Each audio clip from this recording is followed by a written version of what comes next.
اس کے علاوہ نمک کا استعمال بھی دیکھ بھال کرنے کے بارے میں سجیسٹ کیا جاتا ہے. اگر آپ اپنی ڈائٹ کو دیکھیں تو کافی زیادہ ہمیں ایڈیشنل نمک ہمیں کھانے کو مل جاتا ہے. جیسے نان میں بھی نمک ڈال دیتے ہیں, یا روٹیوں میں لوگ آٹے میں بھی نمک ڈال دیتے ہیں.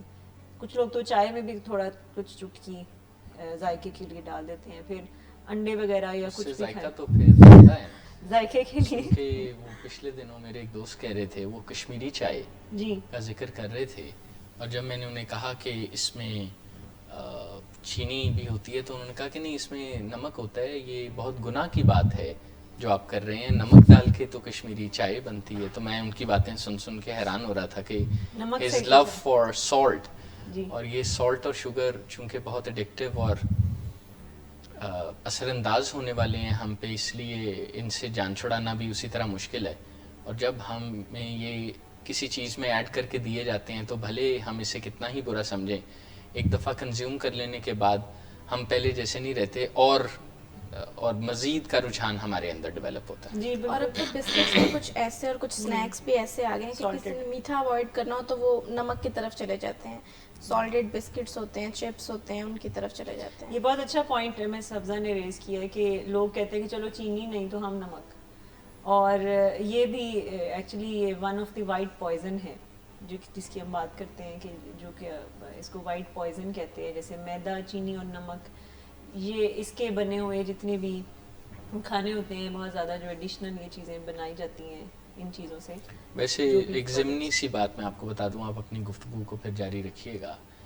جو سالٹڈ بسکٹ ہوتے ہیں چینی ان میں بھی ہوتی, اور جو میٹھے بسکٹ ہوتے ہیں سالٹ ان میں بھی ہوتا ہے. سالٹ اور چینی دونوں ہی, یعنی نمک اور چینی دونوں ہی بسکٹ میکنگ پروسیس کا لازمی حصہ ہیں. ایسا کوئی بسکٹ نہیں ہوتا جو نمکین ہو تو ہم سمجھیں کہ اس میں چینی نہیں ہے, یا میٹھا ہو تو ہم سمجھیں کہ اس میں سالٹ نہیں ہے.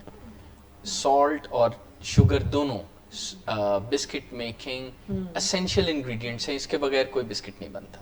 لیکن وہ صرف آپ سمجھیں کہ وہ اپنے کسٹمرز کو بڑھانے کے لیے, سیل کے لیے, یا لوگ تھوڑا دل کی تسلی کے لیے لوگوں کو شوگر فری اور اس طرح کے لیبلز لگا کہ چلو میں یا نو شوگر ایڈڈ.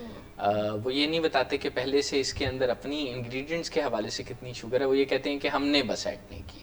ایسے ہی ہے. اچھا, اس کے علاوہ لوگ نمک چھڑک کے بھی سیلڈ میں ڈال رہے ہوتے ہیں, انڈوں پہ نمک چھڑک کے ڈال رہے ہوتے ہیں, اور سالن بنا ہوا ہوتا ہے تو اس پہ بھی نمک آلریڈی چھڑک کے.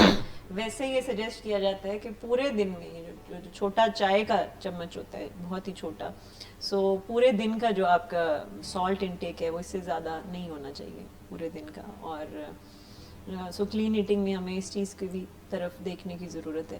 اچھا, اس کے علاوہ جو ہمارے کھانے میں کلرز کا ہونا, یہ بھی بہت زیادہ سجیسٹ کیا جاتا ہے کہ کلرفل کھانا, جسے رینبو کہتے ہیں, کہ رینبو کلرز ہونے چاہیے ہماری ڈائٹ میں.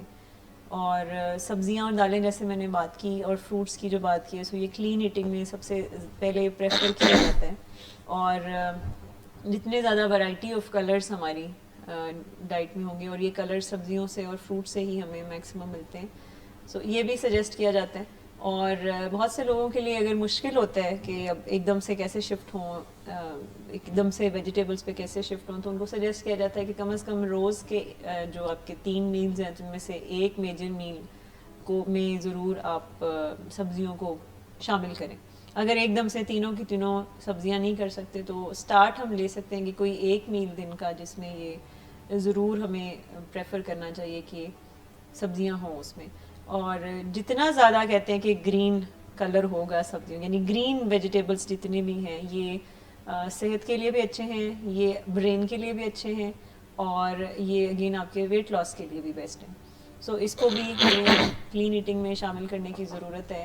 اور پلانٹ بیسڈ ایکچولی جو ہماری تھنکنگ ہونی چاہیے وہ ایکچولی پلانٹ بیسڈ ہونی چاہیے, یعنی جو زمین سے اگنے والے جو سورسز ہیں خوراک کے, ادھر ہمیں زیادہ توجہ دینے کی ضرورت ہے. چاہے پھر وہ کوئی آئل بھی ہو سکتا ہے, ایون آئلز بھی ویجیٹیبل بیسڈ یا پلانٹ بیسڈ سجیسٹ کیے جاتے ہیں کلین ایٹنگ میں.